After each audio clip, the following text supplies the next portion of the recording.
할렐루야. 말씀만이 소망이요 기도만이 살 길입니다. 최재홍 목사입니다.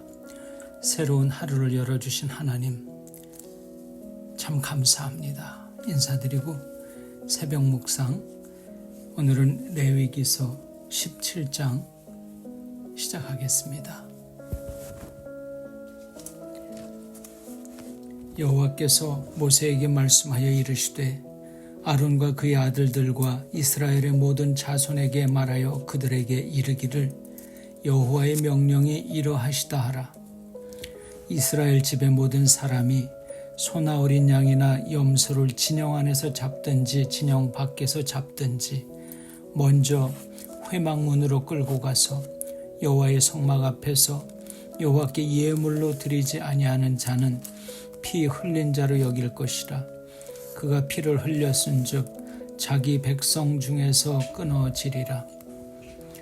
그런즉 이스라엘 자손이 들에서 잡던 그들의 제물을 회막문 여호와께로 끌고 가서 제사장에게 주어 화목제로 여호와께 드려야 할 것이요, 제사장은 그 피를 회막문 여호와의 제단에 뿌리고 그 기름을 불살라 여호와께 향기로운 냄새가 되게 할 것이라.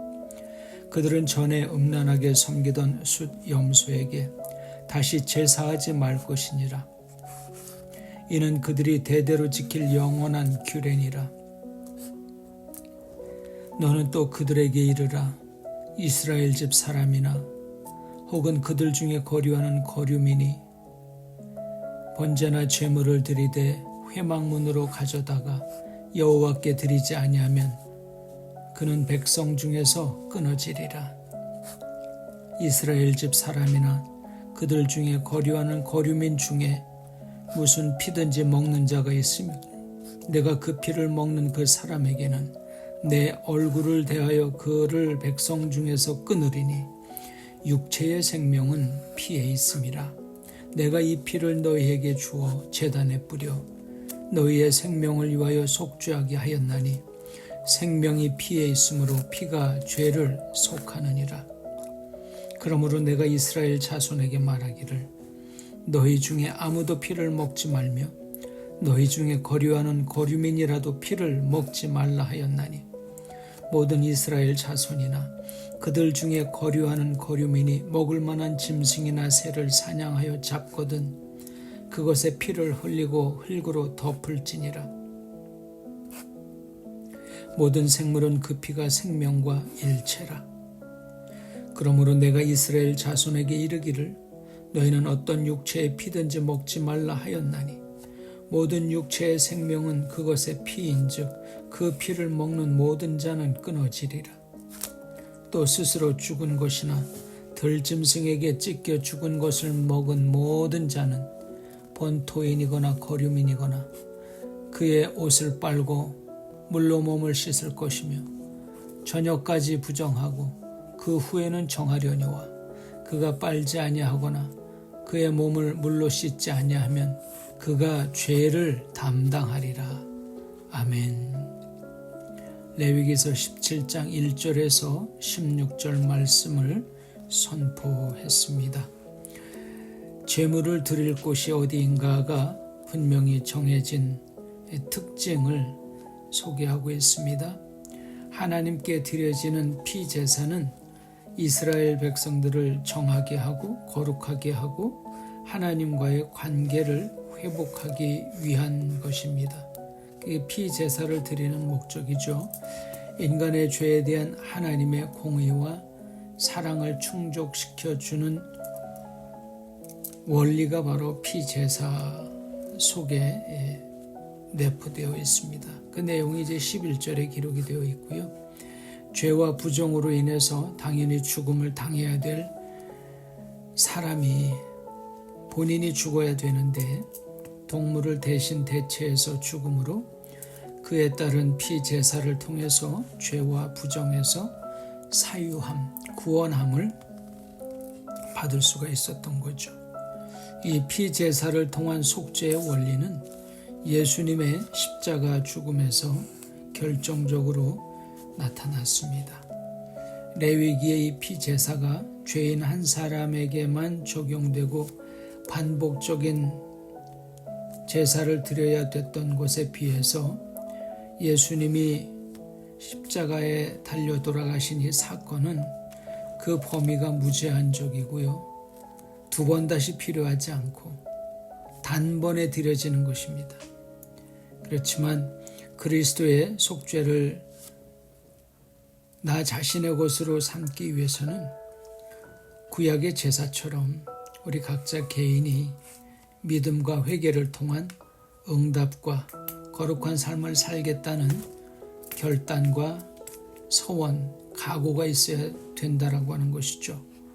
그렇게 시간이 들여졌을 때 초분 시간이 모여져서 여러분 시간은 생명이에요. 피도 생명이죠. 그런 의미에서 볼 때 시간을 드리는 것이 하나님 앞에 우리가 성도로서 살아가는 모습이라고 생각을 합니다.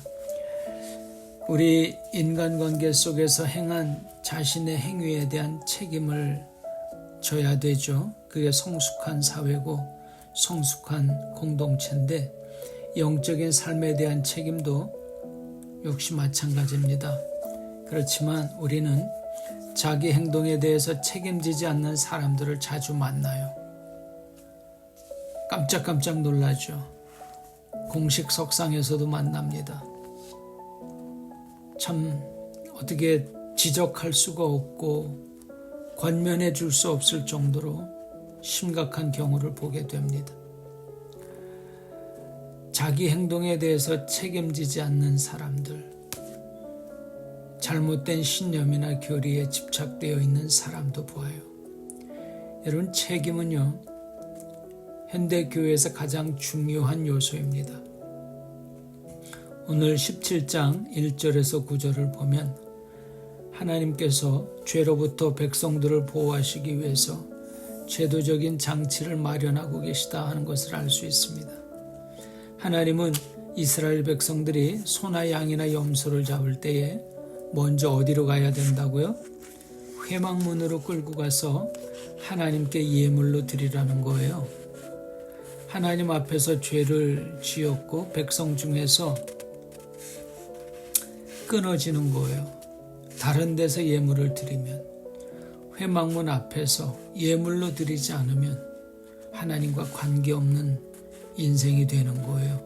그래서 모든 희생 제물은 제사장이 있는 회막문으로 끌고 가고 그 제물을 제단에서 피를 뿌리고 화목제로 하나님께 올려드려요.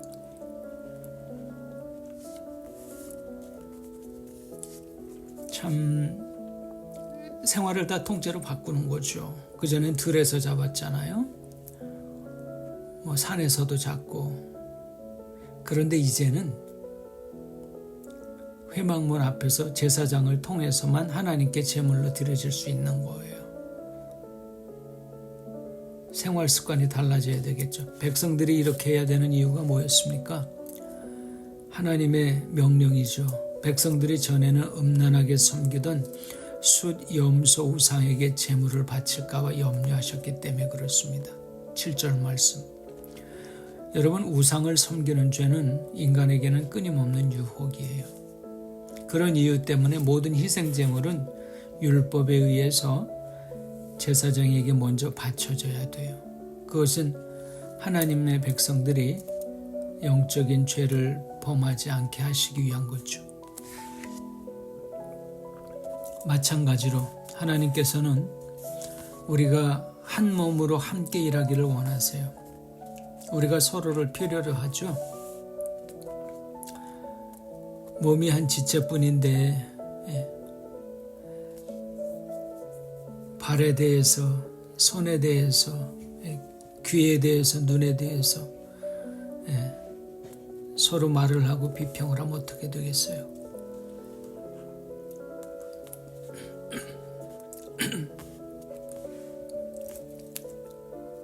하나님이 그 원하시는 대로 지체를 각각 몸에 두셨으니 한 몸이에요. 서로 떨어져선 일할 수가 없어요. 연합이 될 수가 없어요.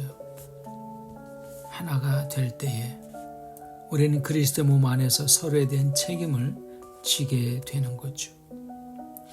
그래서 이 희생 제사에 관한 법은요, 하나님의 백성이 죄와 허물에 빠지지 않게 하시려는 제도적인 장치죠.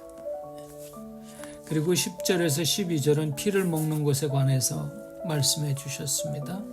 피는 이스라엘 백성들에겐 거룩함의 대상이죠. 백성들이 왜 피를 먹지 말아야 하는지 설명하잖아요. 첫 번째가 피는 동물의 생명을 의미하고 그 생명은 거룩하다는 하나님의 말씀이죠. 그리고 두 번째, 하나님은 제단에서 속죄의 상징으로 동물의 피를 뿌리게 하셨기 때문에 그래요. 피는 백성들에게 일상적인 어떤 필요에 의해서 쓰여지는 도구가 되어서는 안 된다는 거죠. 일상적인 물질과 구분이 되어져야 되고 사람들이 존중하게 여기는 대상이 되어야 된다는 걸 말씀하고 있죠. 그래서 피를 먹거나 일상의 의식처럼 대하는 것은 오히려 하나님을 모욕하는 것이 되는 행위죠. 그렇게 이런 행위를 하는 사람들은 이스라엘 백성으로부터 끊어지리라 경고하셨습니다. 백성들이 잡아먹기 위해서 죽인 동물이나 새의 피는 땅에 버리라고 말씀하셨죠. 땅에 버린다는 건 무슨 뜻이냐면요, 우리가 아무런 손과 그런 걸 대지 않잖아요. 하나님께 드렸다는 의미가 됩니다. 그리고 레위기 17장의 마지막 부분은 그 사체로 발견된 동물, 야생 동물에게 죽임을 당한 동물, 이런 것들은 부정하다는 거예요. 그래서 백성들이 눈도 주지 말라는 거죠. 먹지 말라는 거예요. 이것을 어긴 사람은 목욕하고 저녁까지 부정하게 있어야 되는 거죠. 그리고 이 절차를 거치지 않는 사람, 하나님의 명령을 따르지 않은 사람들은 하나님 앞에서 책임을 져야 됐습니다. 그러니까 비록 모든 생명이 거룩하다 해도 레위기 17장은 우리가 특별하게 거룩하게 다뤄야 될 대상, 관습, 습관에 대해서 설명하죠. 구약시대 희생제물과 제사 드릴 때 흘린 피는 일상적으로 다룰 대상이 아니다는 거죠. 그래서 하나님은 이것에 대한 책임을 묻는 제도를 마련해 주시고 모든 희생제물과 관습을 하나님 앞에서 거룩하게 유지되게 하셨죠. 그래서 백성들은 모든 희생제물을 제사장 앞으로 가져가야 했다는 것, 피는 땅에 뿌려지고 회막의 제단에 처리됐어야 됐다는 것, 이것이 우리에게 주시는 교훈이죠. 레위기 17장은 피에 대해서, 제물을 드리는 장소에 대해서, 방법에 대해서 일상적으로 다루어져서는 안 되는 것들을 우리에게 말씀하죠. 거룩해져야 되는 것이죠. 예를 들어서 요즘에는 하나님의 말씀과 예수 그리스도의 피로 얻은 그 구원에 대한 믿음이 좀 약해져 가는 경향이 있습니다. 우리 구원에 대한 믿음을 잃어가고 있습니다. 우리 하나님의 종들이 하나님의 길에서 벗어나서 세상적인 방식으로 하나님의 뜻을 떠나서 자기의 의지와 노력으로 하나님의 나라를 확장하려고 애쓰는 모습도 봅니다. 여러분 그거 아시죠? 기독교 역사, 세계 역사가 같다는 거. 어느 시대나 하나님의 방법, 하나님의 말씀, 그리고 예수 그리스도의 보혈은 우리에게는 거룩한 대상입니다. 그 거룩함을 일상으로, 그 거룩함을 내 수준으로, 내 영성의 수준으로 끌어내리면 그런 평범함으로는 은혜가 안 돼요. 오히려 점점 죄를 범하게 되는 거죠. 그것보다는 그 거룩함을 위해서 희생하고 헌신하고 하나님의 뜻을 세워가겠다는 각오와 노력이 우리에게 필요하다고 생각을 합니다. 우리가 거룩해지기 위해서 지금 무엇을 해야 될까요? 하나님의 예물과 성물에 대한 경외심이 지금도 가득한지 돌아보실 수 있길 바랍니다. 하나님의 성물을 존귀하게 지키기 위해서 우리는 어떤 책임을 져야 될까 한번 돌아보시고요. 하나님께서 우리를 천국 백성으로 죄 사함을 책임져 주신 것과 같이 우리도 하나님을 향하여서 우리의 믿음을 보여드리는 저와 여러분이 될 수 있기를 바랍니다. 아멘. 기도하겠습니다. 하나님 아버지, 하나님 앞에 모든 것을 다 드려야 되는데 일부는 드리고 일부는 핑계로 나가고 일부는 현실에 합리화되어서 온전하게 드리지 못하는 우리를 용서하여 주옵소서. 헌신도 봉사도 충성도 사명도 주님, 내 컨디션에 따라 달라지고 내 감정의 기복에 따라 달라지는 우리의 모습을 불쌍히 여겨 주옵소서. 하나님의 은혜로 예물을 구별되게 드리게 하시고 하나님의 것을 하나님 되게 인정하며 순종하며 나아가는 우리가 되게 해 주옵소서. 이 모든 말씀 존귀하신 예수님 이름으로 기도드립니다. 아멘. 하나님의 방법과 뜻을 깨닫게 해달라고, 알도록 해달라고 기도하고 또 묵상하는 우리가 되실 수 있길 바랍니다. 샬롬.